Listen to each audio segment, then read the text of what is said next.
5 Chinese nationals were killed after a suicide attacker rammed his explosive-laden vehicle into their convoy near Besham city in northwest Pakistan's Khyber Pakhtunkhwa province.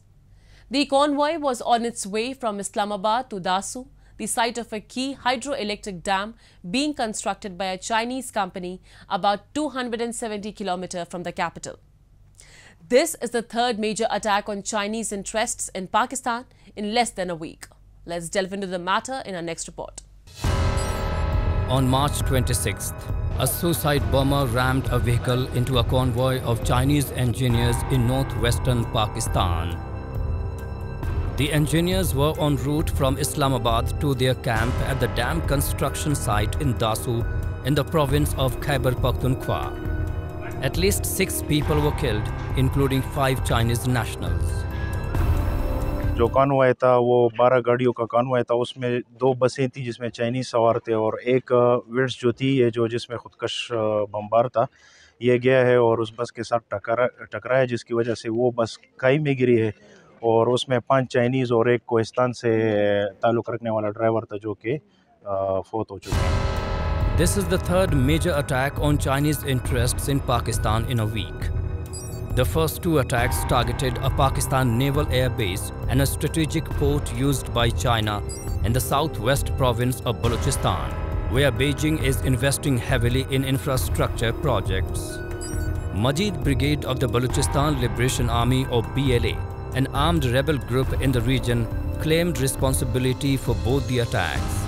While no group has claimed responsibility for this latest attack, suspicion is likely to fall on Baloch separatists who have been involved in similar incidents in the past.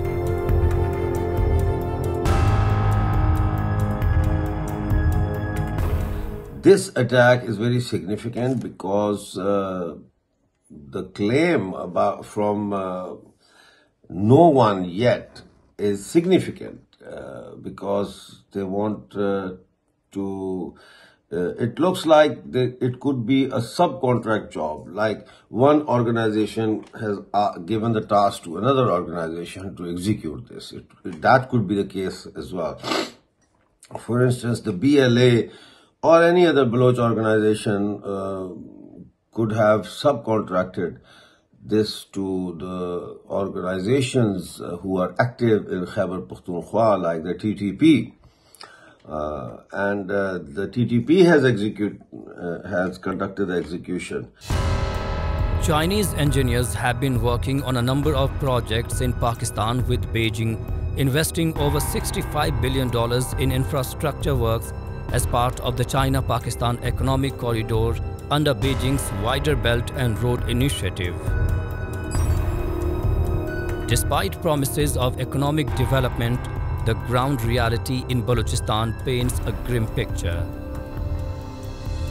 With 70% of its population living in poverty and a large number of children out of school, the region continues to face significant challenges in education and healthcare. Moreover, the influx of Chinese investment has raised concerns about Pakistan's growing debt to China and the impact on local communities. Gwadar city, once home to indigenous Baloch people, is now heavily occupied by Chinese interests, leading to the displacement of local businesses and residents.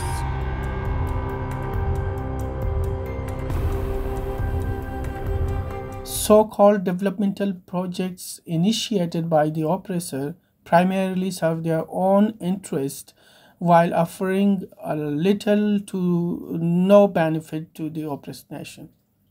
The China-Pakistan Economic Corridor is a apparent example of this injustice. Despite promises of economic prosperity, CPEC has instead brought about increased brutalities and human rights violation against local communities. Moreover, these projects are systematically altering the demographic balance of affected region, leaving indigenous groups like Baloch, Pashtun and Sindhis marginalized and deprived. The Baloch are seeing no political solution to their issue and have taken up arms to show their resistance against Pakistan and China in Balochistan. The Baloch are fighting for their rights politically and with armed struggle. On the other hand, Pakistan Army has increased its cruelty against the Baloch and have been abducting, torturing and killing the Baloch political activists, student leaders and intellectuals. Numerous global media outlets have repeatedly shed light on the discovery of numerous bodies of suspected armed separatists and political activists in Balochistan, suggesting extrajudicial killings by Pakistani security forces. All this has given birth to insurgency, and many Baloch have taken up arms to revolt against Islamabad, especially Pakistan Army and the Chinese nationals.